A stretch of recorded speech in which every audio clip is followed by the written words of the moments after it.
And then I think it's also important to reason from first principles rather than by analogy. So the normal way that we conduct our lives is we reason by analogy. We're doing this because it's like something else that was done, or it's like what other people are doing. Me Too type ideas. Yeah, Slight iterations yeah. on a theme, and it's kind of mentally easier to reason by analogy rather than from first principles. But by first principles is kind of a physics way of looking at the world, and what that really means is you kind of boil things down to the most fundamental truths, and say, okay, what are we sure is true, or as sure as possible is true, and then reason up from there. That takes a lot more mental energy. Give me an example of that. Like, what's one thing that you've done that on that you feel has worked for you? Sure. So somebody could say, in fact people do, that battery packs are really expensive and that's just the way they'll always be, because that's the way they've been in the past.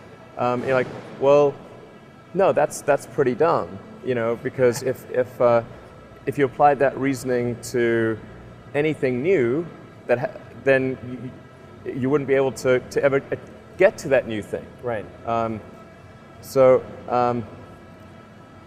It's like you can't say, oh, horses, nobody wants a car because horses are great and we're used to them and they can eat grass and there's lots of grass all over the place, and there's there's no gasoline that people can buy, so people are never going to get cars. Right. People did say that.